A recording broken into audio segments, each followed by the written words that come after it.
सरगोदा में एक वाकया हुआ जो दिल हिला देने वाला वाकया था कि एक छोटी सी 6-7 साल की बच्ची, 8 साल की बच्ची, वो घर से कोई सामान लेने के लिए निकली, उसके हाथ में 50 का एक नोट था और उस बच्ची की बेहुरमती हुई। और ना सिर्फ ये कि उसकी बेहुरमती हुई, अब 6 साल की बच्ची है, 7 साल की बच्ची है, और उसका गला काट दिया गया, उसकी छुरी से शहरत काट दी गई। और वो माँ बाप उसको ढूंढने आए, उन्होंने झूठ बोला, और हालांकि वो तीसरी मंजिल पे जहाँ पे वो दुकानदार रहता था, उसने उसको मार के उसका गला काट के उसको एक कोने में फेंक दिया और उसके ऊपर सामान रख दिया ताकि वो पहचानी ना जाए।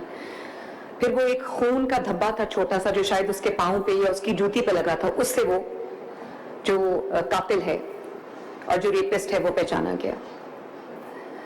तो इस तरह के जो वाकयात हैं जहाँ पे किसी खातून की बेहुरमती का वाकया होता है या किसी बच्चे के साथ ज्यादती होती है या कहीं भी कोई इस तरह का वाकया होता है, दरिंदगी का वाकया होता है, या कोई सड़क के ऊपर या किसी मोहल्ले में किसी बाजार में अगर कोई ऐसी हरकत की जाती है, मैं फौरन उसका नोटिस लेती हूँ। और न सिर्फ ये कि नोटिस लेती हूँ, बल्कि मैं जितने भी हमारे कानून नाफिज करने वाले इदारे हैं उनके लिटरली उनके सर पे सवार हो जाती हूँ जब तक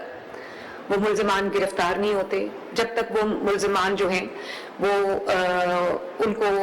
एप्रीहेंड नहीं किया जाता। और ये जान के आपको खुशी होगी कि पंजाब में क्राइम का रेट बहुत नीचे आ गया है। मेरे लिए बहुत शुक्र की बात है, बहुत लोग इसमें बढ़ चढ़ के बातें भी करते हैं, लेकिन जब तक खुदा न खास्ता आपके खुद के साथ अगर आपकी गाड़ी चोरी नहीं होती तो आपको अंदाजा नहीं होता कि गाड़ी चोरी जिसकी होती है उसके ऊपर क्या गुजरती है।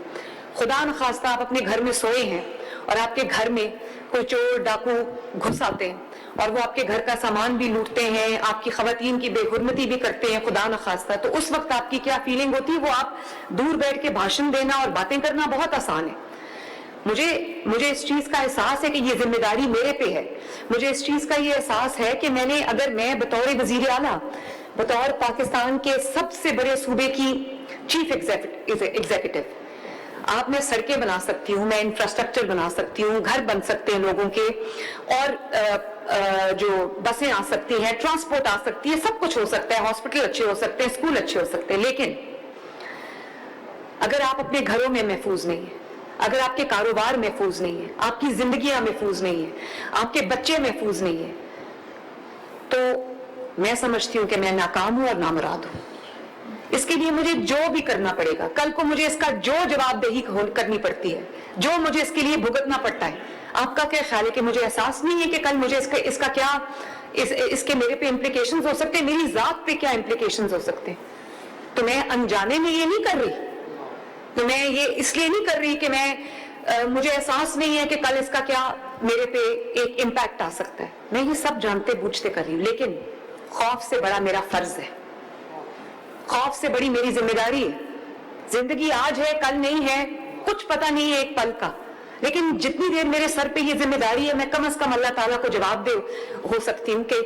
मैंने अपनी तौर पर जो है इंसानी कोशिश जो है वो पूरी की है। लेकिन मेरे बुजुर्गों, मेरे भाइयों, जैसे मैंने कहा कि इंतजामी तौर पे, हुकूमती तौर पे, मैं सियासी तौर पे मैं जो कर सकती हूँ, मैं डेटरेंस क्रिएट कर सकती हूँ, मैं ये कोशिश कर सकती हूँ कि मुजरिम को फौरन पकड़ा जाए, मुजरिम को सजा मिले, एक लोगों के लिए इबरत का निशान बने, ताकि माशरे के अंदर जो है वो एक डेटरेंस क्रिएट हो, माशरे के अंदर एक खौफ क्रिएट हो कि अगर हमने ये काम किया तो हमें भी इस चीज का सामना करना पड़ता है। लेकिन इस सब के, और ये मैं कर रही हूँ, आप देख रहे हैं, लेकिन इसके बावजूद में लोगों के घरों तक मुझे एक्सेस नहीं है। लोगों के घरों में क्या हो रहा है, लोग अपने बच्चों की तरबियत कैसे कर रहे हैं, लोग अपने बेटों की तरबियत कैसे कर रहे हैं, हम अपने मर्दों की तरबियत कैसे कर रहे हैं, इसका जिम्मेदारी सिर्फ अकेले मेरी नहीं है। अब गर्मी का मौसम है, शिद्दत की गर्मी है, और बच्चे जाते हैं बाहर नहरों में नहाने के लिए, दरियाओं में नहाने के लिए, माँ बाप उनको खुला छोड़ देते हैं। जब गटर में गिर के बच्चा मरता है तो वो मेरी जिम्मेदारी है, ना सिर्फ वो मेरी जिम्मेदारी है बल्कि 2-3 रातें मेरी बहुत कर्ब में गुजरती है, बहुत तकलीफ में गुजरती है। لیکن آپ کو پتہ ہے اس کی وجہ کیا ہے؟ اس کی وجہ یہ ہے کہ ایک رات پہلے میونسپیلٹی والے یا جو ہماری ڈسٹرکٹ ایڈمنسٹریشن ہے وہ وہاں پر ڈھکن لگا کے جاتے ہیں، رات کو کوئی آ کے وہ ڈھکن چرا کے لے جاتا ہے اور صبح اس میں کوئی بچہ گر کے ہلاک ہو جاتا ہے۔ میں والدین سے بھی یہ گزارش کروں گی کہ اپنے بچوں کو ان اٹینڈڈ نہ چھوڑیں، اپنے بچوں کو، چھوٹے چھوٹے بچوں کو جو اپنی حفاظت خود نہیں کر سکتے، ان کو بازاروں میں چیزیں لینے نہ بھیجیں۔ اس کے لیے خود اگر آپ کو ایکسٹرا تکلیف بھی کرنی پڑتی ہے وہ کریں، لیکن اپنے بچوں کو ان اٹینڈڈ نہ چھوڑیں، بھیڑیوں کے سامنے نہ، کیونکہ آپ کسی کے دل کا حال اس کا چہرہ دیکھ کے نہیں پہچان سکتے۔ اور ہر چور یا ہر جو کرمنل ہے وہ یہ سمجھتا ہے کہ فلاں پکڑا گیا، شاید میرے پہ نظر نہ پڑے کسی کی۔ تو یہ جو ہمارے گلیوں میں، محلوں میں لوگ گھوم رہے ہیں، ان سے اپنے بچوں کو بچائیں۔ کل ایک بہت دل خراش واقعہ ہوا، میرا دل اس پہ زخمی ہے، اور ایک ٹیوشن سینٹر بھی نہیں تھا، وہ ایک خاتون ہے جو اپنے بچوں میں اپنے محلے کے بچوں کو ٹیوشن پڑھاتی تھی، کیونکہ گرمیوں کی چھٹیاں تو والدین بھی ان کو بچوں کو وہاں بھیج دیتے تھے۔ 14 اموات ہوئی ہیں کل اس کی چھت گرنے سے۔ اور جہاں پر مجھے بہت افسوس ہے، بلکہ میرا دل جو ہے وہ زخمی ہے، دل رو رہا ہے، کیونکہ ایک انسانیت کے تحت بھی ہر انسان کا دل اسی طرح ہے، افسردہ ہے، المناک حادثہ ہے۔ لیکن ایک بطور چیف منسٹر مجھے ایک اور سینس آف رسپانسبلٹی ہوتی ہے کہ میں ایسا کیا کر سکتی تھی کہ میں اس حادثے کو روک سکتی۔ تو ظاہر ہے غفلت تو ہوئی ہے وہاں پہ، لیکن کسی کے گھر کے اندر کیا ہو رہا ہے، ماں باپ کو بھی یہ چاہیے کہ اس چیز کا پہلے پوری ایک تسلی کر لیں کہ جہاں وہ اپنے بچے کو پڑھنے بھیج رہے ہیں، چاہے وہ مدرسہ ہے، چاہے وہ کوئی اسکول ہے،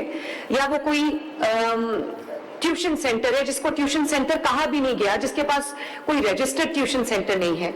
یا کہیں وہ بچوں کو کھیلنے کے لیے بھیج رہے ہیں، یا وہ کہیں بچوں کو کسی سپورٹس کے لیے بھیج رہے ہیں، تو خدا را اپنے بچوں کی حفاظت کو یقینی بنائیں، بچوں کو ایسی جگہ پہ نہ بھیجیں جہاں پہ کسی غلطی کا، کسی حادثے کا، کسی افسوسناک جو واقعہ ہے اس کا احتمال ہو۔